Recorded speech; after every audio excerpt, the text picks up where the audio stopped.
everybody, and welcome to the Three Bears podcast, where we want to help you align your life and ministry for total balance in your everyday. I'm Dad, Jason Abear, and joining me as always are my two boys, Parker and Peyton. Peyton is kind of our host, so I'm going to turn it over to him, and I hope everything's been going good, fellas. Let's talk about some stuff. Dad was really excited to do that introduction. He was excited to do that.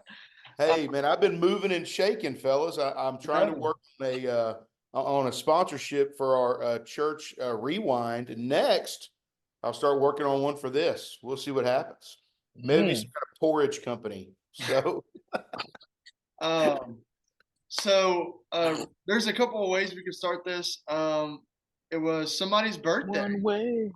Somebody's birthday boy. Yesterday, right? And listen, he got a huge, an incredible view of the eclipse. That was great. Oh, yeah. It was. Yeah. Yesterday was the solar eclipse.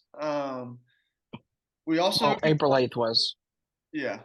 April 8th. Whatever day this is coming out on. It was yesterday. That's right. What'd you do for your birthday, Parker? Yeah. The sun and the moon aligned. That's what I did for That's my pretty birthday. good. I mean, then I went and got a burger. I played disc golf. Went and worked out. There you go.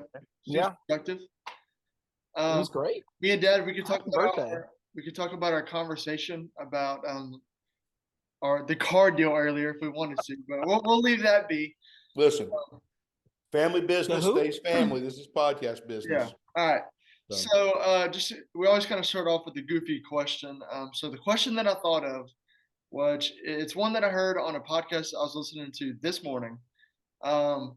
If you had a movie about your life, who would be the star in that movie? Like, who would you want to play you in a movie about your life? Dad, you immediately had an answer already. Well, I got to thinking about it, though. It needs to be somebody still living, right? True. Yeah. If it could be anybody from all time, it would obviously be Chris Farley. You know, fat guy in a tiny coat. But somebody that's living to do like me, y'all's Nana, who would be Grandma Bear for the podcast listeners out there. She was a Wilkes. Nana Bear Wilkes, that's right. We'll call her Nana Bear, I guess, for this. She always said that I was like Kevin James. You know who Kevin James is? Paul Blart Mall Cop. Yeah. That's good. I guess that would be me. Or he was also in the UFC show where he was what was that one called? I have to think about it. Oh my gosh. I don't know. We'll think of it. I'll Google it here in a minute while Parker's going. So my immediate reaction, got to go Adam Sandler. I mean, I'm a goofball. Adam Sandler's a goofball. Kind of works out. We don't look similar at all, but I mean, I think Adam Sandler would play me pretty good. Yeah. So that's who I have to go with. Okay. Here Comes the Boom is that movie. Here Comes the Boom. Okay. Yeah. I don't know who would portray me in a movie. I've never thought of it. Like, the hottest actors, like the biggest stars right now are like Timothée Chalamet and like Austin Butler, and like those are the movies I'm watching right now. Watching Wonka, watching Dune 2. I don't really know anyone that maybe Glenn Powell. I don't know, good looking hunk of a man. Oh, hey, okay. No little Glenn Powell acting. Top Gun 2. I like nothing like him. Like nothing like him, but I mean, it's fantasy. Yeah. So today's podcast topic, it's going to be called Juggling Life. So kind of getting right into it, the first question that I wanted to ask y'all was, what's one piece of advice for someone struggling to juggle a bunch of different roles? We'll kind of get later into like what those roles may be or what they may look like. But for somebody who's juggling a lot of different stuff, what's one piece of advice you'd give them? Whoever wants to go first, it really don't matter. Pick the important one, excel at that one really well until you've gotten to the point where it can not go into autopilot, but like you don't have to work. Like you know the ins and outs of it, so where you can focus on the other things that you're juggling. That's good. That's good. That's good. Yeah, and to know that you kind of have to prioritize your lists, and then Yeah. the biggest key would be time management. Knowing where, how you got 24 hours in a day. You're going to sleep X amount of hours. You're going to eat X amount of hours or minutes. You're going to do all kinds of. You kind of got to be able to manage, and that's not the easiest thing with all the Yeah, pulls that we have. Hmm. that's So, good. Dad, you can go next. well, I You was kind of just my answer, man. That's what I Oh, was thinking. I feel like, there you go. yeah, Mine would probably be to, no matter how many different roles you have, take time for yourself. Um, because you're going to be pulled in a lot of mm, different directions. You're going to have a lot of different things going on. But if you don't prioritize yourself a little bit and realize that I'm pulled in a lot of different directions, but at the end of the day, I'm the one being pulled in the directions.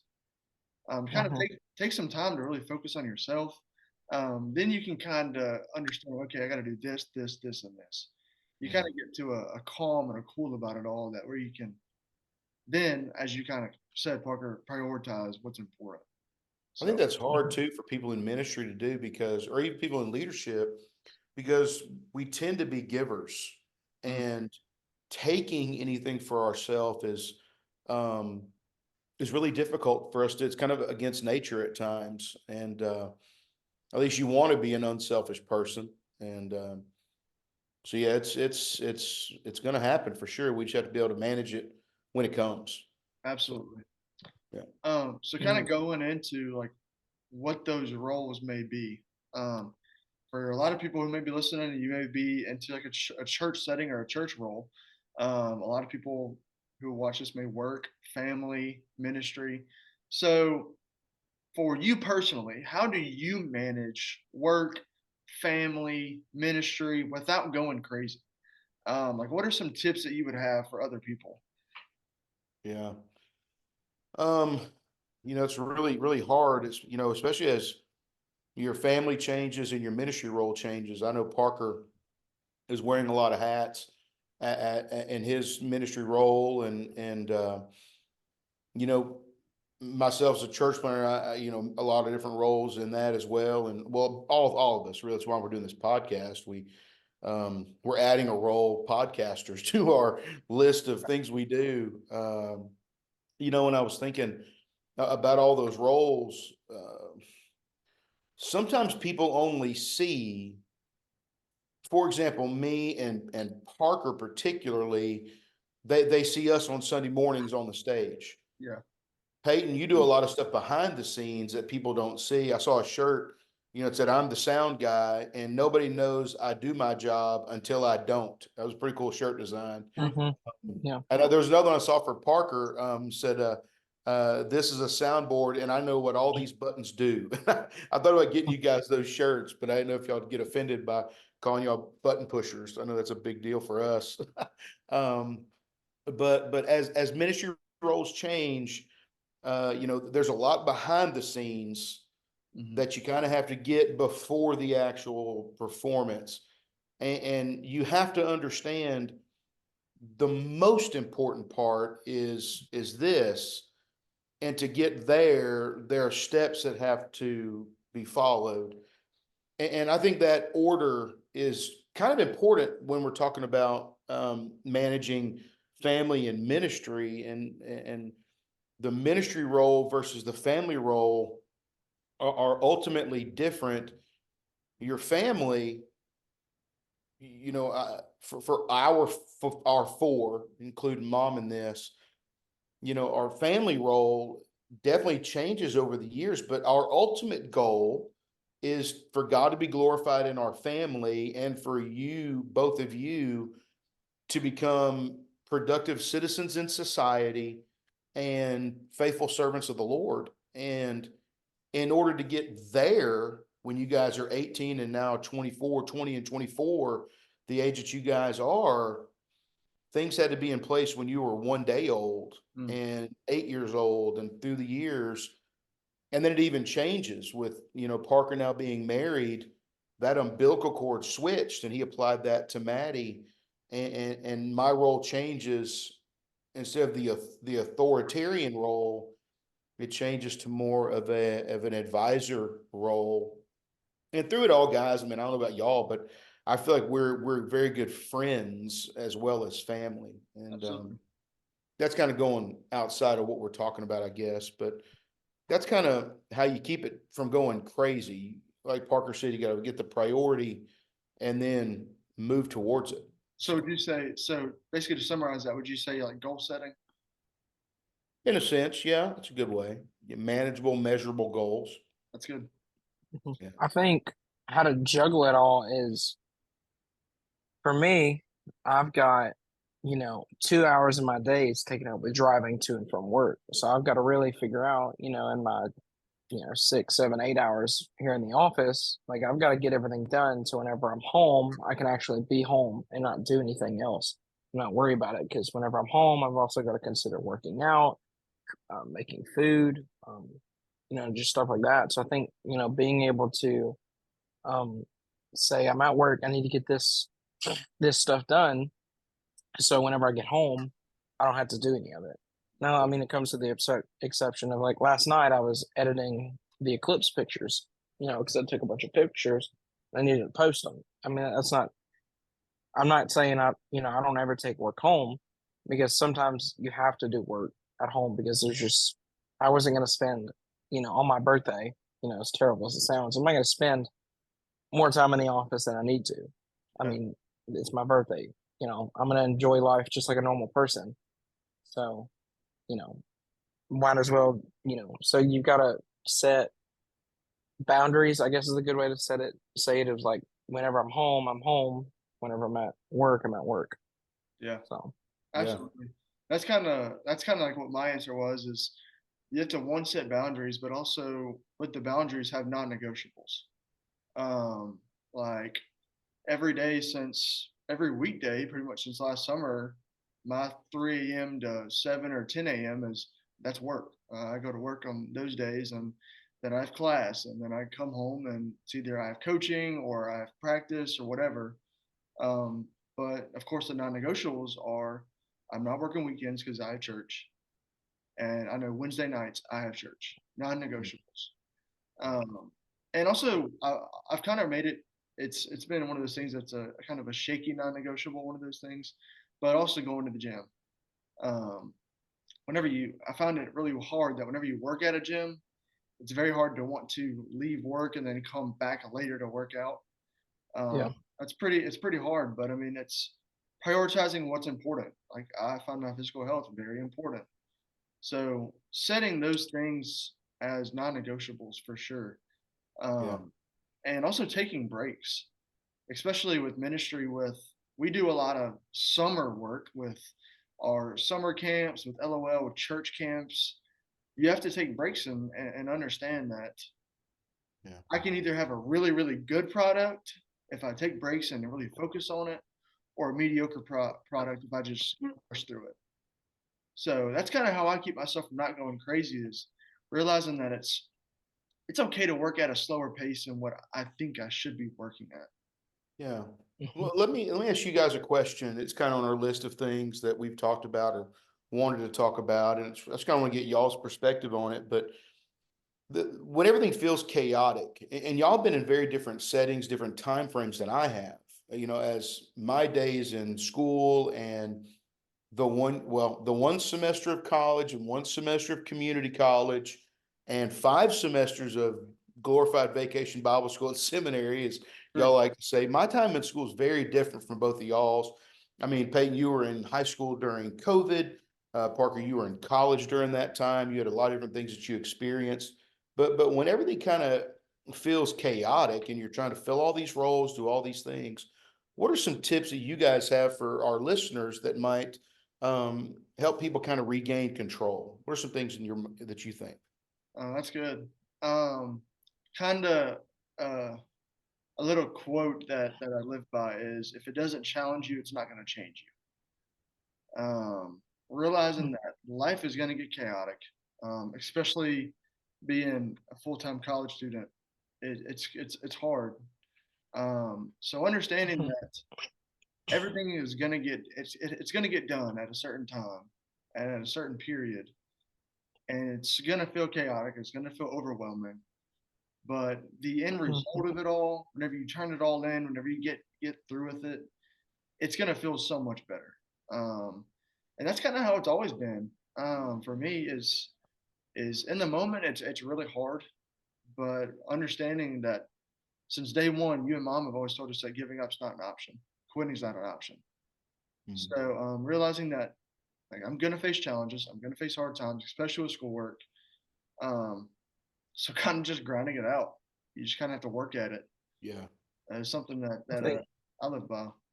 Yeah. I think something that always happened during the COVID, where we were still doing, chapel in school, and we'd record on like a Monday night, we'd have rehearsal Monday night, record chapel, it all get edited before Tuesday to get sent out. Then we'd have, vocal lessons throughout the week. My college schedule was crazy, because we were going, going, going, and on weekends I was traveling. It felt like there was never a break. Something that I still do it now. If I'm tired, I'm just gonna take the nap. You know, so That's I mean, yeah. like, if my body is telling me that I'm tired and I need a break, I'm gonna listen, Mm. because more than likely, if I take a nap in the middle of the day, then I'm gonna be able to stay up just a little bit later because I've kind of split up my sleep. Yeah. And that's what I had to do whenever I was working at Channel 7, is I split up my sleep. I do 4 hours a night. I'd go to sleep like 10, wake up at 1:30, 2-ish, come home at 12, or get home at 12:30. I'd sleep till like 4. Thought, if I'm tired, I'm just gonna sleep because I know my body needs it. That's how Right. I operate. And whenever I'm ready to go, whenever I wake up from it, I want to be refreshed and probably in a better state of mind than I was before, because I'm not focused on, oh, I'm tired. I'm drained. Yeah. I can just get going as soon as I wake up and probably actually finish in better time than, if I take a power nap. I'll Yeah. sometimes finish in better time than if I just try to push through it and was groggy the entire time. Mm. Right. And so I think also, like, especially now, like we just got done with Easter, Easter was crazy. And then it's like, always look forward to the breaks, whenever you don't have a lot of stuff. And that's not saying like look forward to so much where you just slack off at the end of it and get senioritis and you just don't Right. care anymore.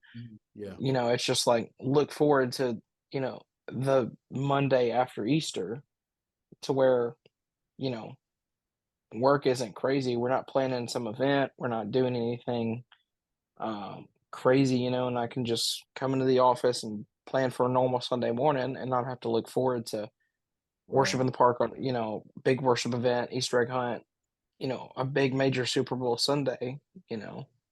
Um, I think just looking forward to the breaks in your programming is important as well. Absolutely. That's good. Yeah. That's why there are commercial breaks in TV. It's hard to just watch something all the way through. Yeah.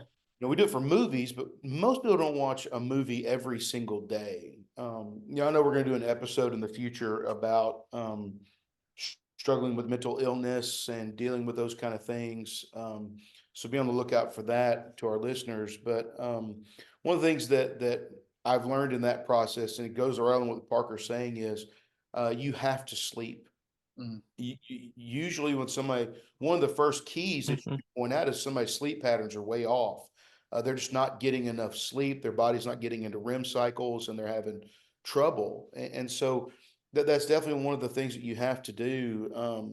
As far as chaos, throughout my ministry, there have been so many things we've never had major church troubles, praise the Lord, but we had some situations here on the mission field that were heartbreaking. And I tell people we're working on our third congregation because we've had, a situation with some immorality that just kind of blew up one of our groups in the church. Then there was multiple divorces that took place, and that whole group wound up moving on. And the group we have now has just jailed and everything else. And, we would have got to the group that's jailed now if we had given up. And that's something that we did try and teach both you boys and tried to model ourselves, that we're not going to give up, give out, or give in. Yeah. The only thing that I would think, as far as steadfastness and just moving forward, I would say that one of the biggest ways that you kind of when things feel out of control and they're chaotic is make sure that you keep the main thing the main thing. And that goes with prioritizing. We talked about earlier.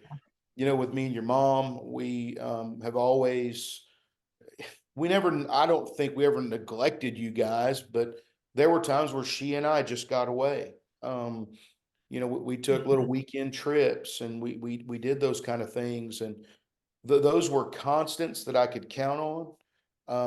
Because chaos, there is no constant. It's always changing. Mm. So you kind of look forward to the constants. And I think that's a good way for people to kind of come back together and get chaos under control. I think that's a big deal. Plus, the Bible even says some 46:10, I believe, be still and know that I'm God. It says, be still. Um, Mhm. David lost the infant with Bathsheba. He I think it says he just washed himself and ate. And Elijah, after the conquest on Carmel, he actually ate and took a nap. And that stillness in those moments, I think, is something we have to get to in times of Mhm. chaos. So Good. managing the madness. So something that it was actually mentioned in one of my classes today. They talked about specialization. So this is not one of the questions that we talked about before. Mhm. Specialization, especially you see it in a lot of kids with sports. They just focus on one sport, one thing. But I feel like we have that in churches a lot too. We Mhm. specialize with, we have this one thing that we really, really like. Maybe that's our Tuesday morning Bible study, right? So they specialize at this one thing. But what you see with specialization is that you get burnt out, which is a huge thing in churches today. Mhm. Spiritual burnout, right? Going to church burnout. So, kind of a two-part question: is finding fulfillment in a bunch of different roles possible? Is finding fulfillment as in work, family, church? Is it all going to be in perfect harmony, right? And can you be happy in all three of those things at the same time? And how do you stay focused and avoid burnout? Mm. So, kind of, how do you do that without being burnt out? Which is, I think that's a huge thing nowadays. Yeah. I've been warned I about think. burnout for a long time. Various preachers have preached sermons and talked about it, and I've listened and read and tried to guard against it. I think we're going to have a full episode on burnout itself. I'll share my personal testimony with the adrenaline burnout that I experienced. When it comes to finding fulfillment in all those roles, the great um, Parks and Recreation character Ron Swanson said it in this way: "Why don't half but two jobs, whole but one job?" Of course, he didn't say it that way, but it's very hard to wear multiple hats and wear them good, Mm-hmm. but you can still fulfill them to the best of your ability. And the team that you surround yourself with should understand that I did Mhm. the best that I could at this time. If it didn't meet your expectations, I will learn and do better the next time. And that's kind of what we kind of have to go in and do. But when you do the same thing over and over and over, I don't know that burnout's necessarily the thing, but just getting bored in the mundane things we Mhm. do. I Yeah. think that's kind of something we have to watch against just as much as burnout. But yeah, that's kind of my thought. I think you need to try and find what you're good at. Delegate. As far as my role as a church planner, you have to know what you're good at, and then delegate to others what you're not good at. We do that in our Mhm. family too. I was never good with the checkbook. Your mom was great with numbers. I gave her the checkbook. She does that. And my weaknesses are her strengths and vice versa. That's the beautiful thing about the body of Christ coming together. We all fit together as a puzzle, and everybody needs to do their responsibilities and do what those responsibilities are. That's what I think. That's good. Are you going? Or you want me to go? Are you gonna go? You go Where are ahead. you gonna go? I was just saying that was good. Oh, I think something that We're going to get has, better at this, guys. I promise. well, I think, one of the things that we've kind of talked about here as the staff is like, we shouldn't just do events just to do events, because if there's if there's no real drive behind doing it, and like we really want to excel in this, like we're really good at the Easter egg hunt, we're really good at Fall Fest. But if we're doing all these other events just because someone is asking us to do them and there's no real push behind it to reach out in the community, like Yes. why don't we just save the manpower Yeah. and make the two things that we specialize at that much bigger and better? So it's like, you never want to, like you talked about, you never want to you want to specialize in things that you're really good at. I Yeah. don't think it's, just forget everything else that we're not good at. You should always be trying to refine and hone your skills and, try and be better in other areas and aspects. Like, whenever I took the job here, I was good at music. I was really good at music. And I didn't know much about media, so I was like, hey, I'll just watch YouTube videos. I'll watch Brady Shearer, cool, not a big deal. I'll figure out how to do it. Big shout out And to Pro Church Tools Daily. yep, Yep. Big shout yep. out. And so, you want to get better at something, so you practice it and you learn how to do it. I think that's, specializing is good, but also being well-rounded is also a very good skill to have. Sure. But because everyone always says the quote, jack of all trades, but master of none, but better than a master of one. I think we always forget about that part of it.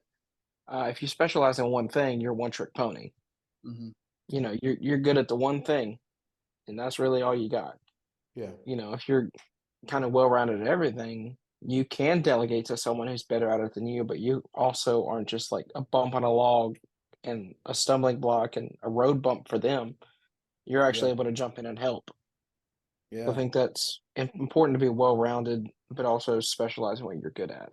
Yeah. Hey, let me ask a question, because on what Parker's talking about, those in ministry that are watching us, there are a lot of things that people do just because, as far as ministry events and whatnot, and they almost become, golden calves that we can't not do. One of the fortunate things for us, as far as a church plant, we don't have any of those things. Yep. Have you Create your guys own. talked through any how to deal with any pushback when, uh, let's just use let's use a trunk or treat. Okay, say you do a trunk or treat at a church. They've done it for 50 years, but for the last 5, hardly anybody's come through except for church kids. It's just not the community that we thought it would be. How do you kill something? Just stop something that's been going on. Have y'all had any discussion about that you might be able to share with us? Not about anything specific, of course, but Well, I think it's, you don't want to throw anyone off the ship, and just, you have to slowly, with a church that's big, you want, these big churches, like mega churches, if they want to change something, they just change it. They don't care if they lose. I don't want to say they don't care, but if they lose 20 people because they stop doing their annual trunk or treat, or whatever yeah, XYZ event it is, their golden sorry, calf, not gonna, it's not gonna hurt the big church. But when you're in a church, it's 300, 200 people. If you quit doing something, an event that people love to volunteer at, but if you quit it, they don't want to volunteer for anything else because, you know, maybe that's what they love doing, and they were not hesitant to do other things, but because they were helping in that, they're like, I'll help in other things too. So I'll continually be asked to what it is.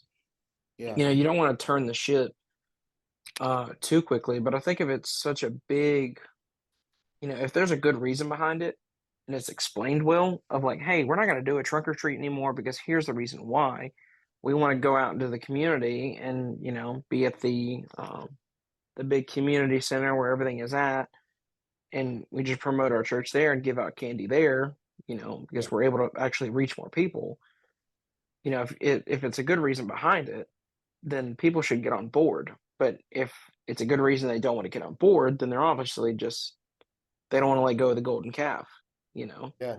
You, Yeah. you, and those are the people that you just gotta be like, look, I understand you're gonna be angry, but this is for the betterment of the church, and I'm sorry that you feel this way, but we believe as a staff, that this is how we need to move in that direction. So I think it's Communication is important. yeah, I don't think you should just automatically just, hey, we're not going to do this anymore. You don't deserve to know the reason why. We're the staff. If you do that, then you're going to tick some Yeah. people off. Just in Sure. the way you communicate, you're trying to Yeah. push things through like a dictator. Right. And to an extent, the staff should be looked to as leaders and shepherds. And if they feel the church direction is going a different way, the sheep should follow, obviously. But sometimes there's stubborn sheep, that are just going to be stubborn to be stubborn. It doesn't Yeah. matter. We've seen that over the years. Sure. Yeah, it doesn't matter if the reason is so good. They're just Yeah. you can have 100 people on board, and you can have 10 that are just like, nope, don't believe it, don't buy it. And you're just Yeah. gonna be like, okay, I'm sorry, but we're going this way. People don't realize that the church votes with their attendance to things and how they support things. And I know me and Peyton up down here, and you remember this too. There were things that we tried to start, and it just was not received at all. So what we did was we basically, I talked to a missionary friend of mine, and they said, man, kill that thing, kill it before it gets too big and you can't kill it. And Mhm. so we're on the opposite end of the mega church here at ABC. You're in a different situation than Peyton and I are, Parker. Um, but as far as Peyton and I and what we do here at ABC, we're not the way you used boats, and some churches are like giant cruise ships that turn very, very, very slowly. We're not even a speedboat. I consider us a wave runner. And we can turn on a dime if we wanted to. If we wanted to start having church at Saturday nights at 5 o'clock, we could probably do that. I don't think anybody would come, but it wouldn't be a big deal to bring it up and try it. Yeah. And if it didn't work, just to stop it. And not everybody has that luxury. Mhm. But you have to communicate, and your communication has to be compassionate too, I feel. You can't Mhm. just tell somebody tough luck, you know, life's hard, get a helmet. You can't tell people that. You have to be loving and nurturing, as you said, a shepherd is. And that's not always the easiest thing to do. Pepe, you have anything you want to add or thoughts? I mean, like whenever you think about it, whenever like kind of relating this to burnout is every church wants to be successful at something or be known for something. Well, the thing Mhm. is, success looks very different for a lot of different things. You see, Yeah. for a mega church, maybe success is an event or something that they do. For us at ABC, success is having over 30, 35 people here. All right. So success is Mhm. different for everybody. Yeah. And something that I tell like my athletes that I coach all the time is that success is not a straight line. It's very, Yeah. very rare that you see a church do something and it takes off and forever, forever, and it just keeps going, increasing, Yeah. and more people. So understanding that, okay, we may do this thing really, really good. Let's tweak it a little bit. It looks the same, but it's a little bit different, and we just keep Mhm. going forward from there. Yeah. It's this thing about being flexible. Pretty much, churches have to be flexible. Right. A lot of churches are rooted, but they're not flexible. And we Yeah. see that a lot, especially where if we want to see the doors bust open wide, there's new generations flowing in all the time. So you Mhm. constantly have to find this mix that kind of makes everybody happy. Whether that Yeah. is an event, whether that's a type of service, whether that's a type of class that you have for kids, it's a Mhm. very weird, rough situation that churches are in, and I really do think that's why we have burnout. Because I feel like a lot of churches, and especially a lot of pastors, youth pastors, music directors, whoever it is, we're trying to make the service perfect for everybody. And if that's the case, you're on a long road to insanity, where you want it to be perfect. Well, Mhm. you have to be flexible to understand that through it all, if Christ is at the center of it and Christ is being magnified and Yeah. whatever it is and it's attached to your church, then that's okay. That should be your version of success. Is a gradual upward increase, no matter what that looks like. Yeah. We constantly do a lot of outreach here at ABC, and at the beginning we did a lot. We did a lot of stuff. But a missionary friend of mine told me, that they decided that they were going to specialize in one thing and do it really, really good, and that's where Jam Camps was born for us. We that is our big push. That is our big outreach.